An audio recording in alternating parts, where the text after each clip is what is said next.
निस्वार्थ भाव वाली चिकित्सक हिरन। एक जंगल में एक हिरन रहती थी। वह बहुत ही अच्छी थी।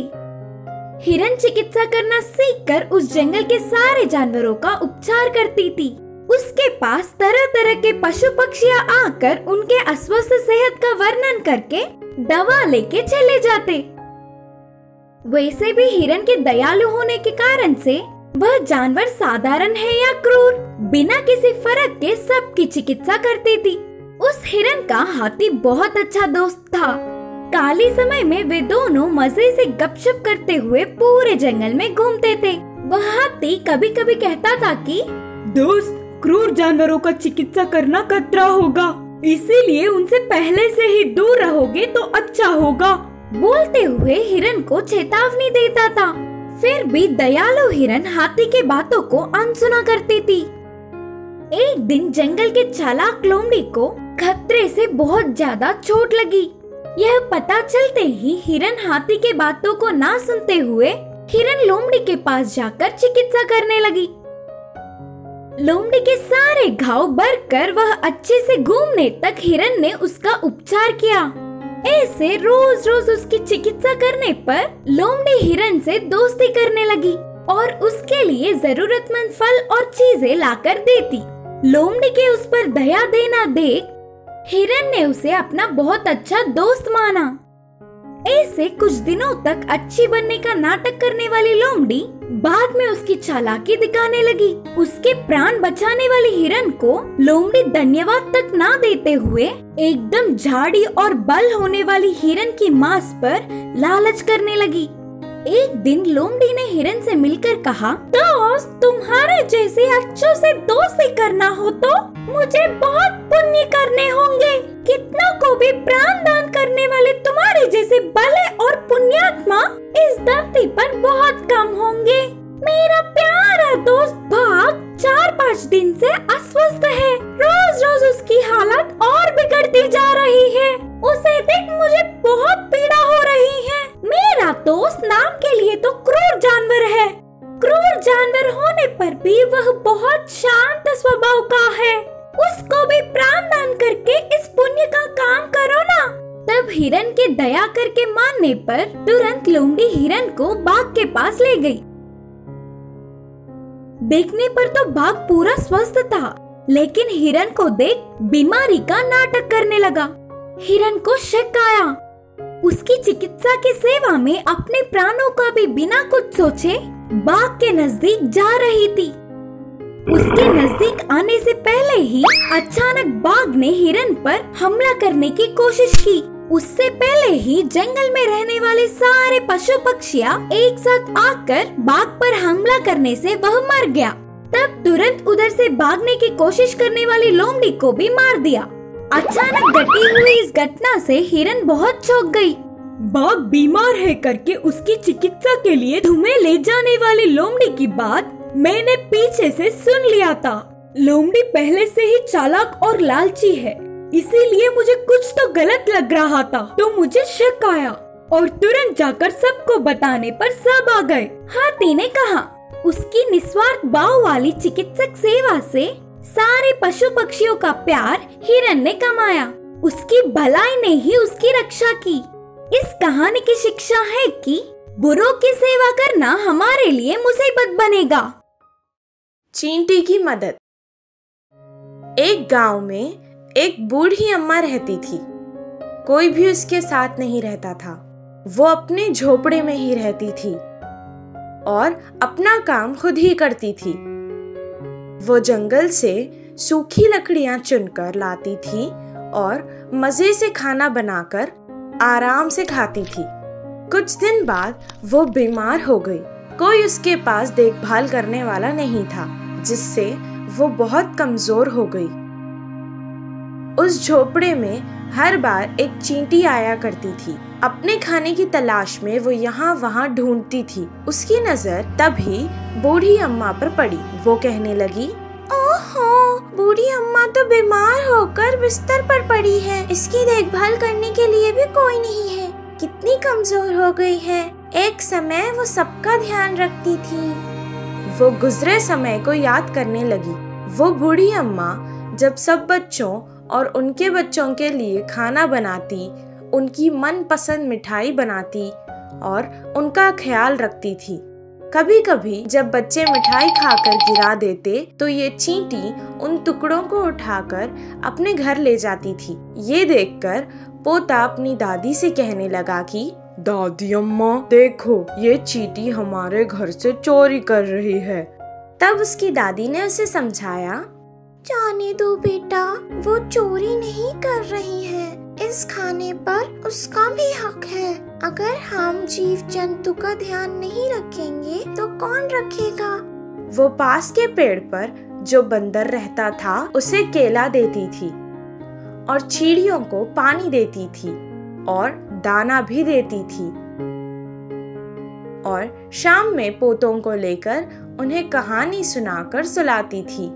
कुछ दिन बाद उसके बेटे को अच्छी जगह नौकरी मिलने के कारण उसने अपने परिवार के साथ वहां चले जाने का फैसला किया। वो कुछ दिन ऐसे ही अकेले रहकर कमजोर हो गई थी। पिछले दिनों को याद करके चींटी कहने लगी कि मैं तो बहुत छोटी हूँ, इस बूढ़ी अम्मा की मदद मैं कैसे कर सकती हूँ? उसे तभी बंदर और कबूतर याद आए जिसकी मदद बूढ़ी अम्मा करती थी।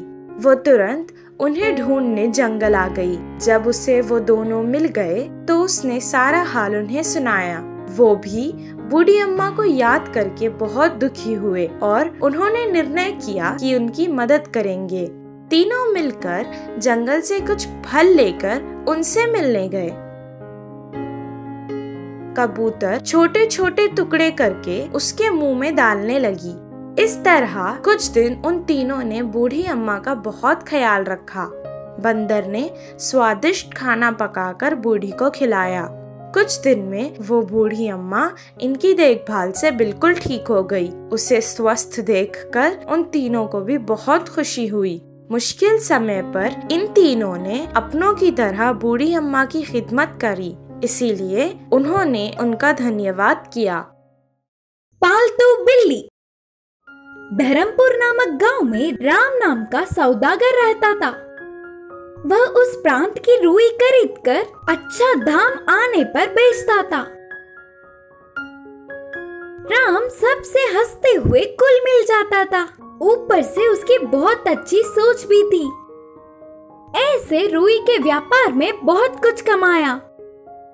राम के 4 बेटे थे। उसकी एक बिल्ली भी थी।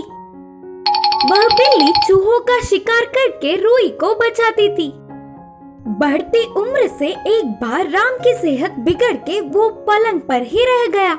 उसके पास और कुछ ही दिन है करके उसे पता चल गया।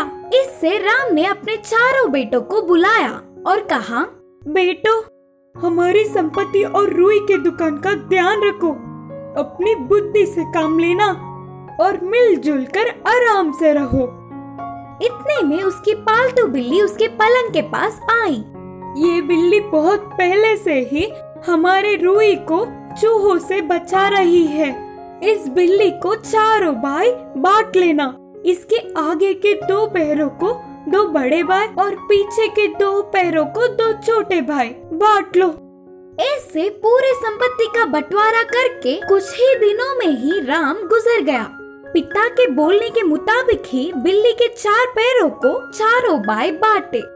बड़ा, दूसरा, तीसरा, उन तीनों को थोड़ी कमाई होने पर सोने के कड़े बनवाए और चौथा मुसीबत में होने पर चांदी की कड़ी बनवाया और उनके हिस्सों में आई हुई बिल्ली के पैरों में उन्हें पहना दिया और प्यार से बिल्ली को पालने लगे। इसी तरह चलते चौथे के हिस्से के बिल्ली के पैर को छोटी सी चोट लगी और चिकित्सक के कहने पर तेल में एक कपड़ा भिगाकर बिल्ली के पैरों में बांधा। इससे अब वो बिल्ली लंगड़ाती हुई चल रही थी। एक दिन आधी रात को बिल्ली चलते हुए दिए पर गिरी। पैर के तेल के कपड़े को दिए का आग लगा और वो बिल्ली डर के चिल्लाते हुए रुई के रखे हुए कमरे में गई। बिल्ली के पैरों की आग पूरे रुई में फैल गई और कुछ ही देर में कमरे का पूरा रुई जलकर राख बन गया। तीनों बड़ों को छोटे पे बहुत गुस्सा आया। तुम्हारे हिस्से की बिल्ली के पैर के कपड़े से ही पूरा रुई जल गया और हमारा पूरा व्यापार नष्ट हो गया, बोला बड़ा भाई। फिर छोटे ने बोला, इस नष्ट का तू ही कारण है, तो अब इसका भरपाई भी तू ही कर। तीसरे ने कहा, तुरंत हमें हमारे पैसे नहीं दिए तो न जाने हम क्या कर बैठेंगे। उसके तीनों बड़े भाई उससे लड़ाई करने पर क्या करे, उसे कुछ समझ ही नहीं आ रहा था। आखिर में इस लड़ाई को सुलझाने के लिए चारों भाई रामन्ना के पास आए। उन्होंने चारों के बातों को सुनने पर तीनों बड़े भाइयों की लड़ाई उन्हें गलत लगी। उनकी गलती का एहसास कराने के लिए रामन्ना ने ऐसा कहा, बिल्ली रूही के कपड़े में लंगड़े पैर के अलावा बाकी 3 पैरों से ही चल कर गई। इससे तुम लोगों के हिस्से के पैरों से ही उस आग का दुर्घटना घटी, इसीलिए तुम तीनों को चोट का ही भरपाई करना होगा। बोलकर रामन्ना ने इंसाफ किया। उनकी बातें सुनकर तीनों बड़े चौंक गए। रामन्ना की बात भी सच होने पर तीनों बड़े बिना कुछ कहे उधर से चले गए। अगले दिन रामन्ना ने चारों भाइयों को बुलवाया। तुम चारों भाई अपने अपनों में ही बिना लड़े साथ रहो करके तुम्हारी पिताजी की इच्छा थी, इसीलिए इस बिल्ली का भी तुम चारों भाई एक समान बांटो करके तुम्हारे पिता ने। आखिर अब तो तुम लोग लड़ाइयाँ बंद करके मिलजुल कर व्यापार करके अच्छे अच्छे लाभ कमाओ और खुश रहो, बोलते हुए उनको समझाया। तब तीनों बड़ों को उनकी गलती का एहसास हुआ और तब से हमेशा मिलजुल कर व्यापार करके चारों भाई आगे बढ़े, अपने अपने परिवारों के साथ खुशी से जीने लगे।